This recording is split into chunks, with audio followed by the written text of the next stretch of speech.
Hello,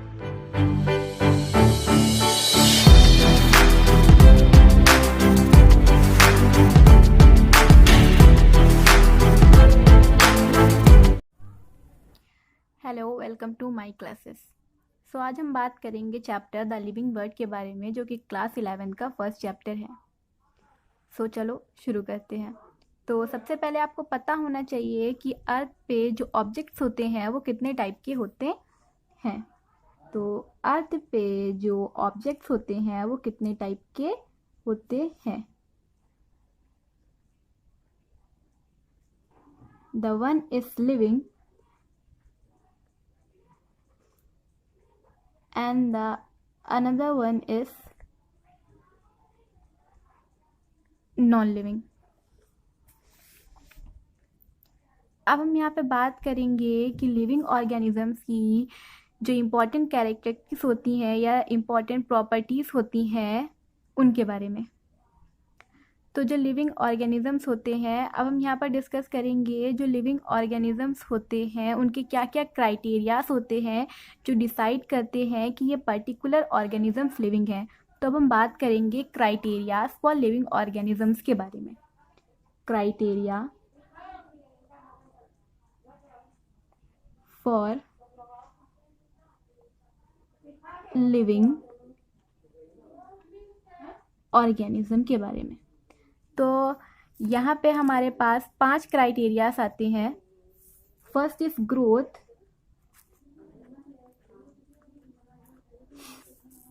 second is reproduction,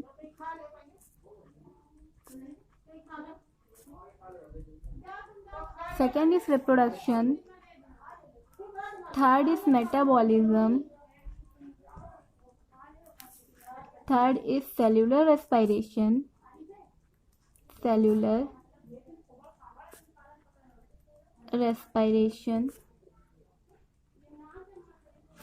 and the next one is consciousness।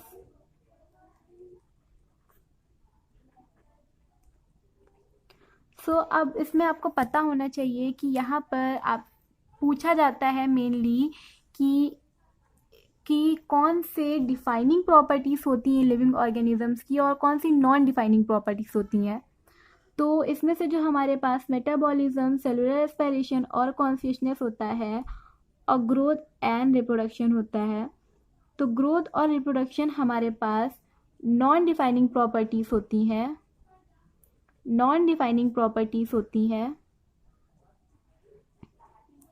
और जो cellular respiration, metabolism और consciousness होता है ये डिफाइनिंग प्रॉपर्टीज़ होती हैं। डिफाइनिंग प्रॉपर्टीज़ यानी कि डिफाइनिंग का मीन्स यहाँ पर क्या होगा, यानी कि विदाउट एनी एक्सेप्शन, यानी कि बिना किसी एक्सेप्शन के, विदाउट एनी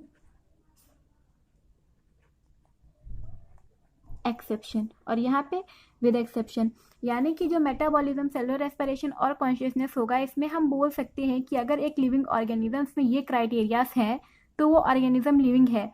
लेकिन अगर किसी लिविंग ऑर्गेनिज्म या नॉन लिविंग ऑर्गेनिज्म में हम ये देखें कि उसमें ग्रोथ और रिप्रोडक्शन है, तो ग्रोथ और रिप्रोडक्शन के बेस पर हम ये डिफाइन नहीं कर सकते कि एक लिविंग ऑर्गेनिज्म लिविंग है, बिकॉज आगे जब आप डिटेल में पढ़ोगे ग्रोथ और रिप्रोडक्शन तो वहाँ पे कुछ ऐसे एग्जाम्पल्स आ जाते हैं जिससे ये जो हमारी ग्रोथ होती है और रिप्रोडक्शन होता है ये नॉन डिफाइनिंग प्रॉपर्टीज़ में आ जाता है। तो अब हम यहाँ पे सबसे पहले बात करेंगे ग्रोथ के बारे में।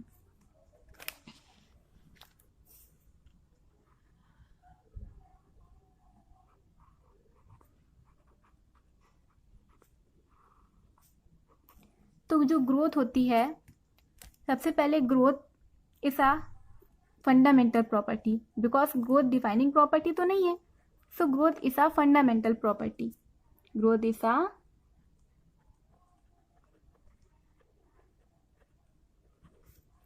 Fundamental property. याद रखिएगा फंडामेंटल और डिफाइनिंग में फ़र्क होता है। फंडामेंटल और डिफाइनिंग में फ़र्क होता है। जो नेक्स्ट बात यहाँ पर आएगी, growth is a irreversible change.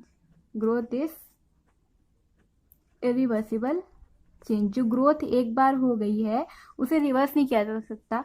हम यहाँ पे लिविंग ऑर्गेनिज्म की ग्रोथ की बात कर रहे हैं, हम यहाँ पे लिविंग ऑर्गेनिज्म की ग्रोथ की बात कर रहे हैं, ठीक है। तो जो लिविंग ऑर्गेनिजम्स में जो ग्रोथ होती है, वो जो ग्रोथ एक बार हो जाएगी तो उसको हम रिवर्स नहीं कर सकते। तो हम यहाँ पे इसमें लिख सकते हैं कि लीड्स टू चेंज या फिर इंक्रीज इन मास, यहाँ पे हम लिख सकते हैं। तो यहाँ पे लिखेंगे हम लीडिंग टू चेंज या फिर increase in dimension of an object.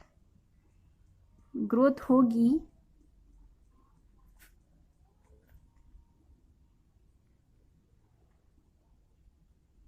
Dimension of an object. अब नेक्स्ट है यहाँ पर, नेक्स्ट प्रॉपर्टी ग्रोथ की है, ग्रोथ इज इंट्रेंसिक।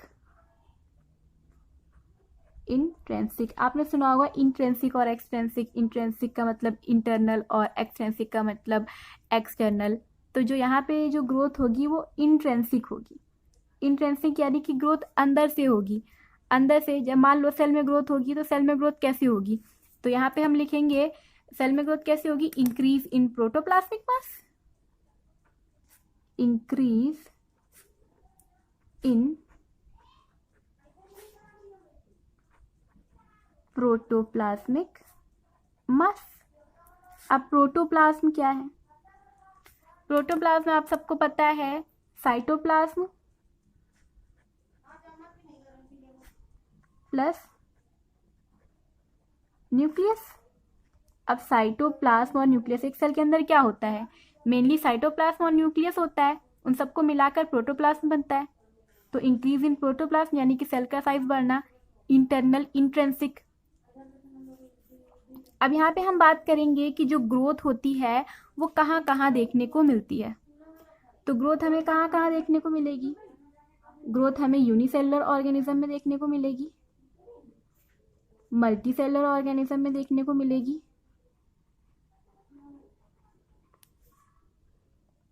ग्रोथ हमें प्लांट में देखने को मिलेगी, ग्रोथ हमें एनिमल्स में देखने को मिलेगी। अब यहाँ पे सबसे इम्पोर्टेंट बात जो मैं आपको बताना चाहूँगी कि जो ग्रोथ होती है, मेनली क्वेश्चन पूछा जाता है कि ग्रोथ क्यों होती है या ग्रोथ कैसे होती है। तो ग्रोथ सेल डिवीजन से होती है। जब एक सेल डिवाइड करेगी, जब इंक्रीज होगी एक सेल डिवाइड करेगी तो ग्रोथ होगी। तो क्वेश्चन पूछा जाता है ग्रोथ अकर्स बाई, तो ग्रोथ अकर्स बाई, तो growth occurs by cell division, occurs by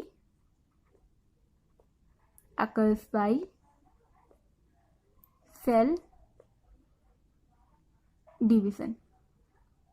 अब हम यहाँ पे बात करेंगे कि ये जो ग्रोथ हमने पढ़ा कि यूनिसेलुलर ऑर्गेनिज्म मल्टीसेलुलर ऑर्गेनिज्म में होगी, प्लांट में होगी, एनिमल्स में होगी, बट किस तरह से होगी, यूनिसेलुलर और मल्टीसेलुलर ऑर्गेनिज्म से ग्रोथ कैसे होगी, क्या ये सेम है या डिफरेंट है, प्लांट और एनिमल में ग्रोथ किस तरह होगी, इन दोनों में क्या डिफरेंस है, प्लांट और एनिमल्स की ग्रोथ में यूनिसेलुलर ऑर्गेनिज्म और मल्टीसेलुलर ऑर्गेनिजम्स की ग्रोथ में क्या डिफरेंट है।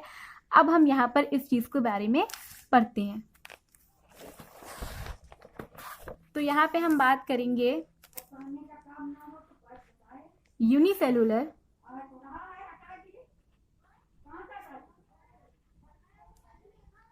और मल्टीसेलुलर ऑर्गेनिजम्स में ग्रोथ कैसे होगी। अब यूनिसेलुलर ऑर्गेनिजम्स हो या फिर मल्टीसेलुलर ऑर्गेनिजम्स हो, ग्रोथ तो दोनों में होगी। अब आपको पता है यूनि मीन्स सिंगल और cellular means cell, multi means many और सेलुलर मीन्स सेल। अब यूनिसेलुलर ऑर्गेनिजम्स में आपको पता है, यूनिसेलुलर ऑर्गेनिजम्स में आपके पास एग्जांपल्स आ जाएंगे बैक्टीरिया, और मल्टीसेलुलर में आपके पास एग्जांपल्स आ जाएगा प्लांट, एनिमल्स और फंजाई के बारे में। तो जब एक यूनिसेलुलर ऑर्गेनिजम्स है तो उसमें ग्रोथ होगी, जाहिर सी बात है सब में ग्रोथ होगी, रिप्रोडक्शन भी होगा, बट कैसे होगा, किस टाइप का इसमें ग्रोथ और किस टाइप का रिप्रोडक्शन होगा। तो इसमें जो ग्रोथ और रिप्रोडक्शन होता है ये म्यूचुअली इंक्लूसिव इवेंट होते हैं, म्यूचुअली इंक्लूसिव इवेंट्स। अब ये म्यूचुअली इंक्लूसिव इवेंट्स क्या है, हम यहाँ पे एग्जाम्पल लेते हैं। एक यूनिसेलुलर ऑर्गेनिजम्स एमोबा का एग्जाम्पल लेते हैं हम यहाँ पर। जैसे कि यहाँ पर हम एक एमोबा लेते हैं। अब ये एक एमोबा है, इसमें ग्रोथ होगी इसमें। अब जब इसमें ग्रोथ होगी तो इसका प्रोटोप्लाज्म बढ़ेगा,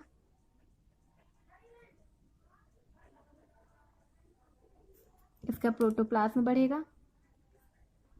अब जब इसका प्रोटोप्लाज्म बढ़ेगा तो एमोबा का साइज बढ़ेगा।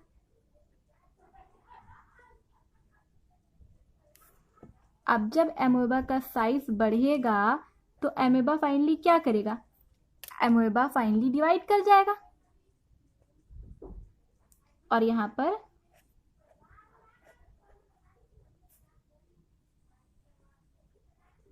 दो डॉटर सेल्स बना लेगा। यहाँ पर दो डॉटर सेल्स बना लेगा।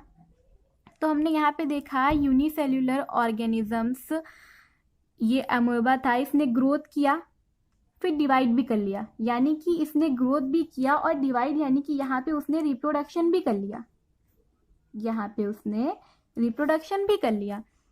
तो ग्रोथ और रिप्रोडक्शन सेम इवेंट्स हैं जो साथ साथ हो रहे हैं, या फिर आप ये भी बोल सकते हैं कि ग्रोथ और रिप्रोडक्शन साथ साथ चलते हैं यूनिसेल्युलर ऑर्गेनिजम्स में। अब यहाँ पे हम मल्टीसेलुलर ऑर्गेनिजम्स में बात करते हैं। मल्टीसेलुलर ऑर्गेनिजम्स में आपको पता है ग्रोथ और रिप्रोडक्शन जो होते हैं दोनों ही अलग अलग तरह से होते हैं, दोनों ही अलग अलग होते हैं। Growth plus reproduction. आपको पता है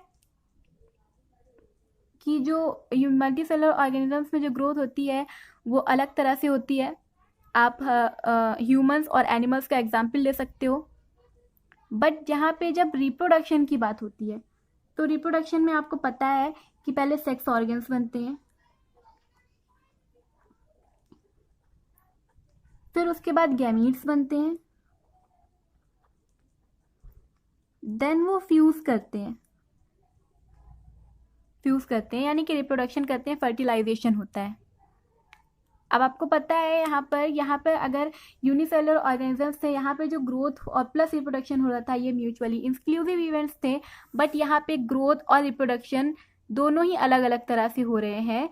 तो यहाँ पे इंक्लूसिव है तो यहाँ पे एक्सक्लूसिव हो जाएगा, mutually exclusive events, mutually exclusive events. अब यहाँ पे हम बात करेंगे, हमने नेक्स्ट टॉपिक जो पढ़ा था, यहाँ पे हमारा यूनिसेलुलर और मल्टीसेलुलर खत्म हो गया। अब हमने जो नेक्स्ट टॉपिक पढ़ा था प्लांट और एनिमल्स में जो ग्रोथ हो रही थी उसमें क्या डिफरेंस था प्लांट और एनिमल्स की ग्रोथ में। तो अब हम यहाँ पे बात करेंगे पैटर्न के बारे में बात करेंगे, है ना, पैटर्न के बारे में बात करेंगे हम यहाँ पर, पैटर्न के बारे में।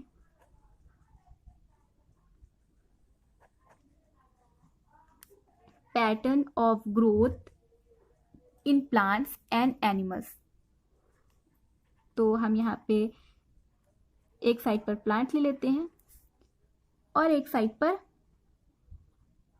एनिमल्स ले लेते हैं। अब हम इन दोनों के डिफरेंस को फाइंड करते हैं, इन दोनों के डिफरेंस में देखते हैं कि प्लांट और एनिमल्स के बीच में जो ग्रोथ हो रही है उन दोनों में क्या डिफरेंस है। तो यहाँ पे हम फर्स्ट डिफरेंस के बारे में बात करते हैं। जो प्लांट में जो ग्रोथ होती है वो लोकलाइज्ड होती है, वो लोकलाइज्ड होती है, और एनिमल्स में जो ग्रोथ होती है वो डिफ्यूज्ड होती है। अब ये लोकलाइज्ड क्या है और डिफ्यूज्ड क्या है। लोकलाइज्ड का मीन्स होता है एट स्पेशलाइज्ड लोकेशन या at specific location, at specialised location, यानी कि इसमें स्पेशल लोकेशन पर ग्रोथ होगी, यानी कि जो ग्रोथ होगी वो पूरे प्लांट में नहीं होगी, स्पेशलाइज लोकेशन पर होगी। और उस स्पेशलाइज लोकेशन को हम क्या बोलते हैं? उस स्पेशलाइज लोकेशन को हम मेरिस्टेम बोलते हैं। हम मेरिस्टेम बोलते हैं। अब आपको पता है कि मेरिस्टेम कितने टाइप्स के होते हैं? मेरिस्टेम हमारे पास 2 टाइप के होते हैं, आपने सुना होगा SAM RAM, shoot apical meristem, root apical meristem. इसके अलावा भी और भी मेरिस्टेम होते हैं, लेटरल मेरिस्टेम, इंटरकैलरी मेरिस्टेम। तो अब यहाँ पर हमने देखा कि जो स्पेशलाइज्ड लोकेशन पर ग्रोथ होगी प्लांट्स में मेरिस्टेम के थ्रू होगी, जिन्हें हम बोलते हैं सैम रैम। अब एनिमल्स में कैसी ग्रोथ होगी? डिफ्यूज्ड होगी। डिफ्यूज यानी कि पूरी बॉडी में, यानी कि थ्रू आउट दी बॉडी, मतलब पूरी बॉडी में होगी। एनिमल्स में ग्रोथ कैसे होती है? पूरी बॉडी में होती है, थ्रू आउट दी बॉडी, पूरी बॉडी में होती है। नेक्स्ट यहाँ पे पॉइंट के बारे में हम बात करेंगे। नेक्स्ट पॉइंट है, जो यहाँ पर ग्रोथ होती है वो इनडेफिनिट होती है, इनडेफिनिट। और यहाँ पर जो ग्रोथ होती है डेफिनिट होती है। डेफिनिट और इनडेफिनिट, डेफिनिट और इनडेफिनिट में क्या फर्क होता है? डेफिनिट यानी कि थ्रू आउट दी लाइफ, यानी कि पूरी लाइफ चलती ही जाएगी, थ्रू आउट दी लाइफ यानी कि पूरी लाइफ चलती जाएगी। और डेफिनिट यानी कि एक पार्टिकुलर लिमिट पर रुक जाएगी, यानी कि up to a particular limit, up to a particular limit. एक पार्टिकुलर लिमिट पर आकर जो ग्रोथ है वो रुक जाएगी।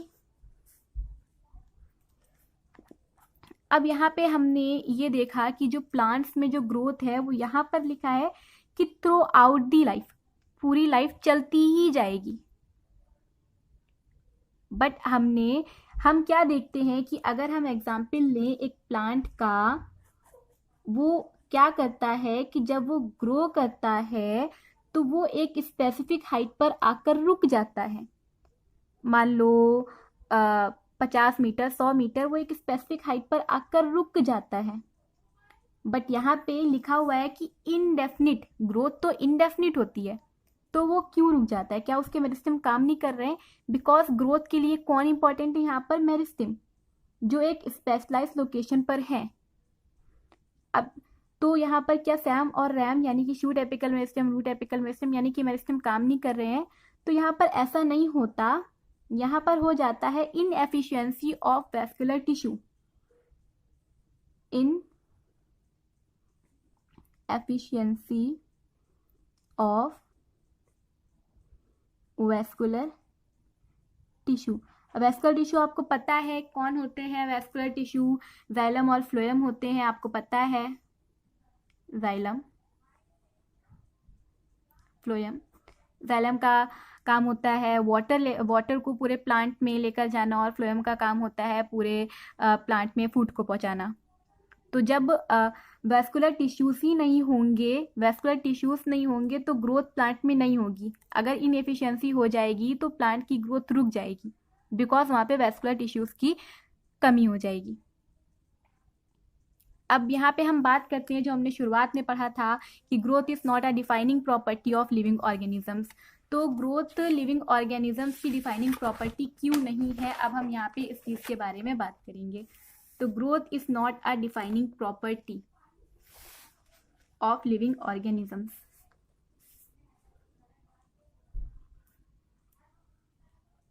Growth is not a defining property of living organisms, because कुछ नॉन लिविंग ऑब्जेक्ट्स ऑर्गेनिजम्स भी हैं जो ग्रोथ शो करते हैं, because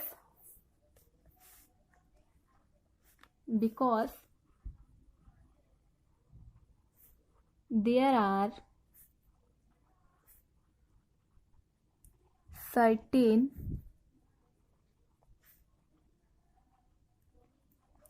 non-living organisms that show growth.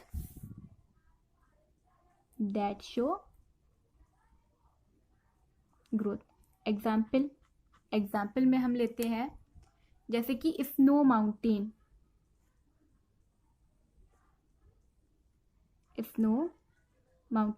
अब स्नो माउंटेन में क्या होता है कि अगर स्नो माउंटेन पर जमती जाती है तो स्नो माउंटेन की हाइट इंक्रीज हो जाती है, उसकी हाइट इंक्रीज हो जाती है। Next one is sand dunes. Sand dunes में भी होता है कि विंड से या एयर से जो सैंड आती है वो जमती जाती है उसके ऊपर, तो सैंड ड्यून्स की जो हाइट होती है वो इंक्रीज हो जाती है। क्रिस्टल साइज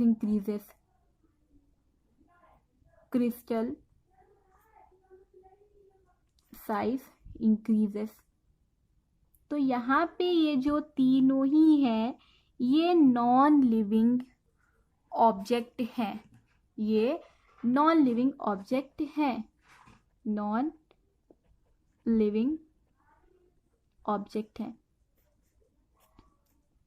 लेकिन हमने पीछे ग्रोथ में क्या पढ़ा था, लिविंग ऑर्गेनिज्म से ग्रोथ में हमने क्या पढ़ा था कि ग्रोथ इज इरिवर्सिबल, बट यहाँ पर क्या होगा, ये रिवर्सिबल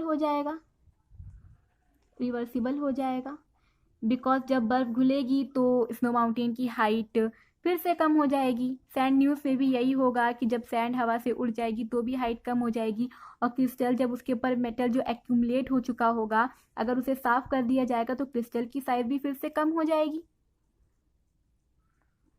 नेक्स्ट है यहाँ पर ग्रोथ एक्सट्रिंसिक होएगी, वहां पर ग्रोथ क्या थी लिविंग ऑर्गेनिजम्स में, इंट्रिंसिक थी, अंदर से हो रही थी, सेल्स का साइज इंक्रीज हो रहा था।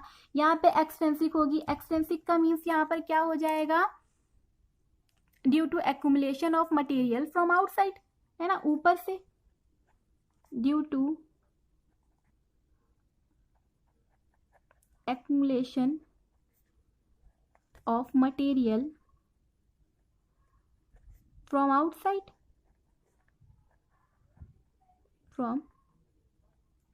आउटसाइड, तो यहाँ पर हमने देखा कि जो लिविंग ऑर्गेनिजम्स थे उसमें भी ग्रोथ शो हो रही थी और नॉन लिविंग ऑर्गेनिजम्स थे उसमें भी ग्रोथ शो हो रही है।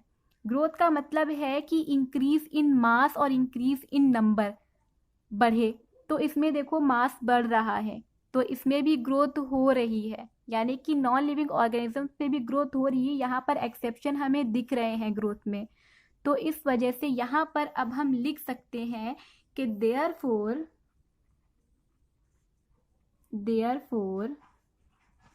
growth cannot be taken as defining property, because हमें एक्सेप्शन मिल गया ना, यहाँ पर कि नॉन लिविंग ऑर्गेनिज्म से भी ग्रोथ शो हो रही है, तो ग्रोथ को हम डिफाइनिंग प्रॉपर्टी नहीं बोल सकते। यहाँ पर एक चीज और पूछी जाती है कि what are the twin characteristics of living organism, या what are the twin characteristics of growth. तो ग्रोथ की ट्विन कैरेक्टरिस्टिक्स क्या होती हैं, तो ग्रोथ की जो ट्विन कैरेक्टरिस्टिक्स होती हैं, twin characteristics of growth, twin से आपको जैसे कि पता चल रहा है कि 2 है ना, ट्विन से आपको पता चल रहा है 2, तो ट्विन कैरेक्टरिस्टिक्स ग्रोथ की क्या होती है कि एक तो उसका मास बढ़ना चाहिए और एक उसका नंबर बढ़ना चाहिए। अगर मास बढ़ रहा है और नंबर बढ़ रहा है दैट मीन्स ये है कि ग्रोथ हो रही है। वही यहाँ पर हो रहा था तभी हमें एक्सेप्शन मिला, मास बढ़ रहा था, तो ये पूरा ग्रोथ कंप्लीट होता है, हमारे पास पूरा ग्रोथ कंप्लीट हो गया है। नेक्स्ट प्रॉपर्टी जो इसका नेक्स्ट क्राइटेरिया है वो हम नेक्स्ट वीडियो में पढ़ेंगे। तब तक के लिए thanks for watching my video.